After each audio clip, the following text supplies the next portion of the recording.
Quer tirar uma roça campeã igual essa que você viu aqui atrás? Já tá ligado, né? No link da descrição aí tem um material completo aí que pode te ajudar demais. O plantio da semente de abóbora direto no solo proporciona melhor qualidade de frutos? Normalmente planto mudas. Rony, cara, que pergunta boa. Agora eu vou até me arranchar para responder essa pergunta aí. Hoje mesmo, cara, eu tava conversando com a Rose, que é uma cliente minha de mentoria aqui, e é o seguinte, a gente estava abordando justamente esse ponto aí sobre o plantio de mudas. O que acontece, cara? Isso é uma visão minha e é particular, tá? Cada produtor acha o seu manejo, acha a sua forma melhor de produzir. Eu, para produção de abóbora japonesa, cara, gosto muito do plantio por semente. Eu acho que o ganho que você tem ali para produção de mudas ali, no caso da abóbora, ele não é tão interessante quanto numa melancia, por exemplo, se você tiver um bom viveirista perto de você. Você tem algumas vantagens do plantio de muda? Você tem sim, cara. Só que em contrapartida, você eleva um pouquinho seu custo, você acaba tendo uma dificuldade de mão de obra para plantar a muda maior do que a semente. Então, no meu ponto de vista, cara, isso aí é particular, não é uma regra, tá? Cada produtor acha o seu manejo. Eu, no caso da abóbora, eu gosto mais do plantio por semente, tá? Eu tô sendo muito franco ali e direcionando. Não quer dizer que o meu método é o certo, tá? Do meu tipo de plantio, nas lavouras nossas aqui, eu cheguei ao entendimento que, no meu caso, para a abóbora aí, é uma melhor solução, tá bom? Então aí avalia direitinho aí, depois testa o plantio da semente ali. Não vou falar que vai ter uma ligação direta, o plantio da muda ou o plantio da semente com relação a uma melhor característica de fruto. Agora, diferenças operacionais eu te garanto, que você vai ter muitas ali quando você trabalha com muda e quando você trabalha por plantio de semente. No caso da abóbora, eu sinceramente acho que a abóbora vai muito bem para o plantio direto ali da semente no solo, tá bom? Boa demais a pergunta, tá? Agora isso aí, Rony, não dá uma live não, cara, isso aí dá um curso, tá? Isso aí dá um curso aí e destaco também, esse ponto de vista meu aí, ele não é uma unanimidade, tá bom? Mas é bom aí e vale sim a discussão. Muda, pessoal, é um negócio que não é tão simples de produzir. O João tá com um problema na produção de mudas dele lá, da melancia Top Gun, tá? Uma excelente variedade aí, apesar de ser antiga, muito boa variedade, e ele teve dificuldade com a produção de muda, tá? Embora possa parecer uma atividade simples e fácil de ser conduzida, não é, tá, pessoal? Isso aí é muito comum e eu cansei de ver viveiro feito no cantinho de lavoura ali dá problema, tá? Então é muito importante a gente estar atento. Produção de mudas é um negócio delicado para quem não sabe fazer, para quem tá iniciando ali, talvez uma boa opção é buscar fazer o bom e velho plantio direto aí, tá? Que é sempre uma opção aí, principalmente para quem não tem, como que eu vou falar, uma condição ali de estrutura muito bacana para fazer um viveiro, tá? Daí a importância da gente conduzir direitinho, entender como que funcionam os manejos ali. Produzir muda é muito bacana, mas não é tão simples quanto parece. Bom demais, já falei esse adendo aí depois que eu vi o João aí falando no áudio aí. E essa questão das mudas aí nem é a primeira vez que eu falo, tá, turma? A turma que me acompanha aí já me viu falando de manejo de muda aí algumas vezes em live, tá? Deixa eu responder do Hélio aqui agora. Olá, boa noite, Matheus. Como fazer o escalonamento para não faltar produto? Quantos dias de uma para a outra? Já deixei o like. Ô, Hélio, sua pergunta é comum, cara, e talvez é uma das mais difíceis de responder. Não é que é difícil de responder, na verdade é difícil de fazer. O escalonamento, Hélio, é muito complicado de fazer, tá? Porque o que acontece? Embora seja o ideal comercialmente a gente ter o produto sempre, operacionalmente é um negócio que é muito difícil de fazer, tá, Hélio? Quando você começa a escalonar ali, você planta, vamos imaginar que é uma produção pequena, você planta 1000 pés, depois com 15 dias mais 1000 pés, com mais 15 dias mais 1000 pés, com mais 15 dias mais 1000 pés, e aí assim vai. A hora que a sua primeira melancia, quando ela tá plantada uma do ladinho da outra ali, tá na fase final, essa melancia da fase final começa a exercer uma pressão de praga e de doença muito elevada nas lavouras mais novas. Então, se você não tiver um manejo fitossanitário extremamente ajustado, dificilmente você consegue fazer esse escalonamento, tá? poucos produtores trabalham com esse escalonamento aí, justamente em função dessa dificuldade aí, tá, Hélio? A sua pergunta ela é muito boa mesmo, mas o desafio aí é operacional. É muito difícil a gente fazer esse controle. Você consegue fazer ali nos 3 primeiros escalonamentos, naquela que saiu primeiro, vai beleza, na que vai na segunda ali, vai beleza, da terceira para lá, fica quase que impossível você conseguir controlar a praga e doença, a pressão fica alta demais. Tem como fazer? Tem. Depois você pode até me acionar no WhatsApp aí que eu te explico os detalhes que você vai ter que fazer, mas eu vou te adiantar. Operacionalmente é um negócio complicado e difícil de se fazer. Você vai ver aí produtores trabalhando ali com escalonamento ali normalmente de 2 lavouras, igual eu gosto de fazer aqui, tá? Se quer escalonar uma lavoura ali, você planta 15 hectares numa parte, 15 hectares na outra, com a diferença de 15, 20 dias de diferença ali, e não mais do que isso, tá? E aí você colhe a lavoura, planta o milho ali, colhe uma, colhe a outra, planta o milho, faz uma rotação de cultura para você voltar naquela área algum tempo depois, tá? Essa aí é a recomendação aí, o que é mais utilizado. Embora comercialmente é uma parada bacana de fazer, Hélio, operacionalmente é muito complicado de trabalhar com esse escalonamento, tá bom? Josimar Alves mandou aqui, ó. Boa noite, Matheus. Quando posso usar o potássio em enxofre foliar? Aí, ó, tá? Boas perguntas, uma boa pergunta também, tá, Josimar? Cara, a verdade é que a aplicação foliar, desde que você esteja trabalhando com ela ali, na função dela, que é para complementar a sua adubação convencional, você pode trabalhar com ela ali desde os primeiros dias da melancia, cara. Tanto com enxofre quanto com o potássio, que é o que você perguntou ali.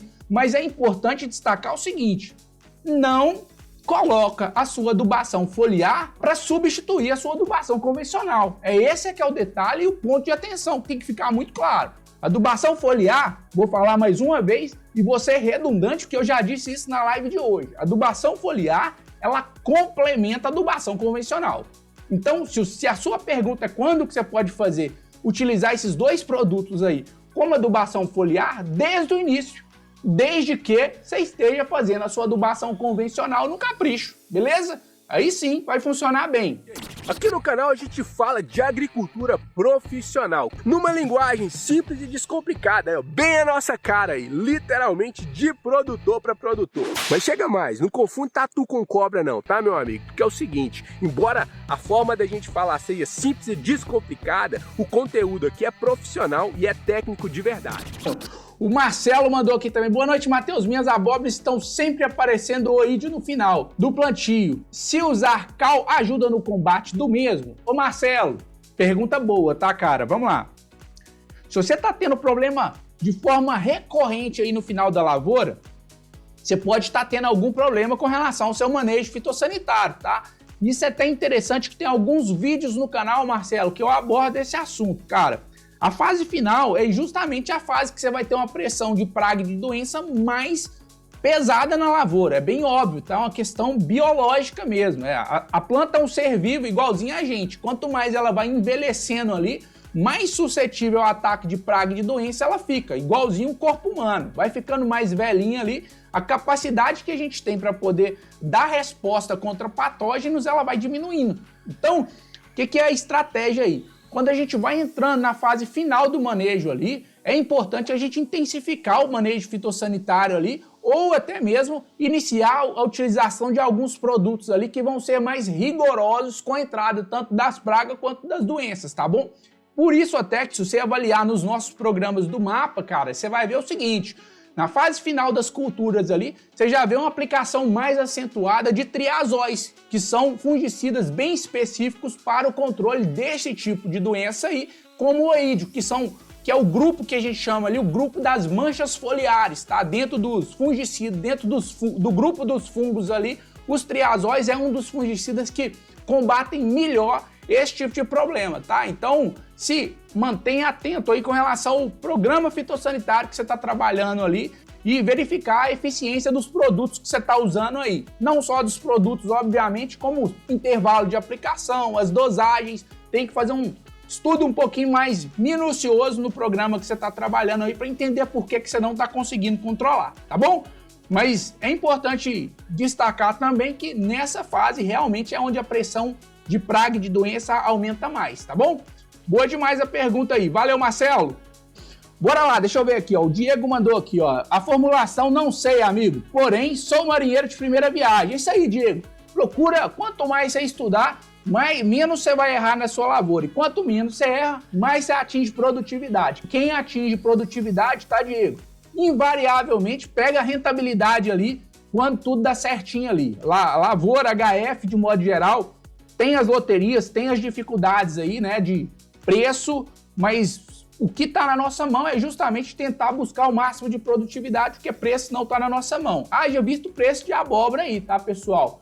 Para quem viu no nosso canal, ano passado, a gente comercializando a abóbora de R$ 2,80 em lavoura. Aí, ó, essa semana, vi produtor entregando no norte, entregando no Ceasa, abóbora de 60 centavos e de 55 centavos. Não paga nem os custos, tá? Isso é legal da gente comentar também, pra gente não ficar um canal que fica parecendo que a gente tá floreando as coisas, tá?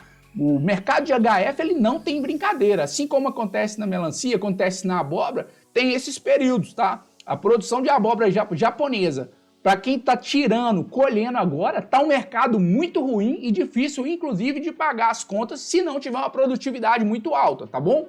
Isso é legal da gente falar também. Então, vamos lá.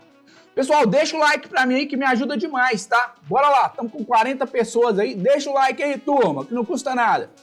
O Crescendo com Jade, boa noite, tem um ataque de trips, qual é a recomendação? Olha só, manejo, tá? E não tem, como eu respondi pra Lúcia aí agora há pouco, tá? Não tem muito segredo com relação ao manejo de trips aí não. Se não tiver com o programa fitossanitário ali, fazendo as aplicações conforme o planejado, dificilmente você vai conseguir controlar trips. Se você trabalhar correndo atrás do problema ali, dificilmente você vai conseguir controlar. Trips, mosca branca principalmente, essas duas pragas aí, elas são vetores de virose. Virose acaba com lavoura, tá, turma? De cucurbitáceas de modo geral. Então a gente tem que estar muito atento. Intensifica o seu manejo aí, fazendo um intercalamento ali de diferentes princípios ativos ali, diferentes produtos comerciais, para você conseguir manejar bem aí e resolver o problema do trips. A gente tem diversos produtos para o ataque de trips aí, a própria Lúcia na pergunta dela falou do Dicarzol, eu falei do Pirate, falei do Delegate, você tem excelentes produtos para o controle, não estou recomendando nenhum, tá? Procura com o teu agrônomo aí, monta um bom programa fitossanitário para você trabalhar ali no preventivo. Se você ficar correndo atrás do rabo ali, viu a presença do trips ali, faz uma aplicação, dali uma semana você volta com o mesmo produto e não trabalhar com o programa, dificilmente você vai conseguir controlar e resolver o problema desse ataque de trips, tá bom? Bora lá, deixa eu ver se tem mais perguntas aqui, turma. O Josimar mandou aqui, ó. Quantas horas devo irrigar a melancia? Josimar, difícil demais responder a sua pergunta, tá? Porque toda live tem alguém me perguntando a respeito disso aí.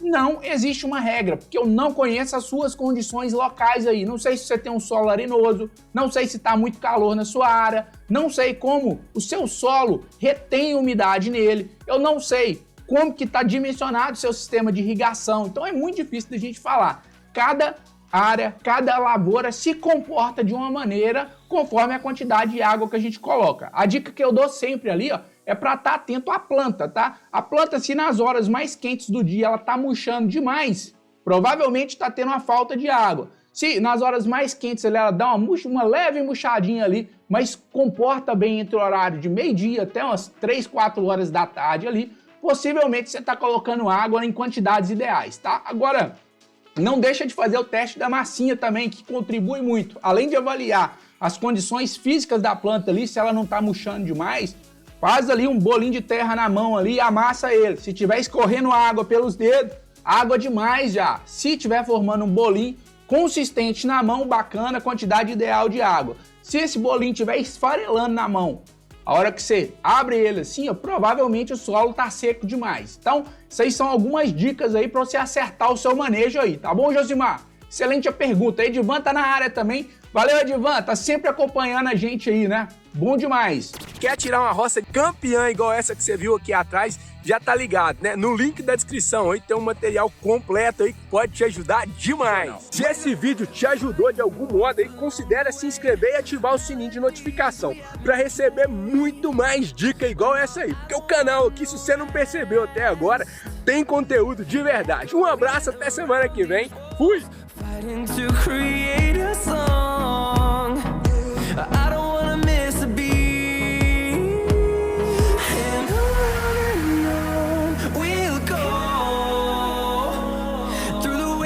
dance through the highways till my shadow turns to sun rays. And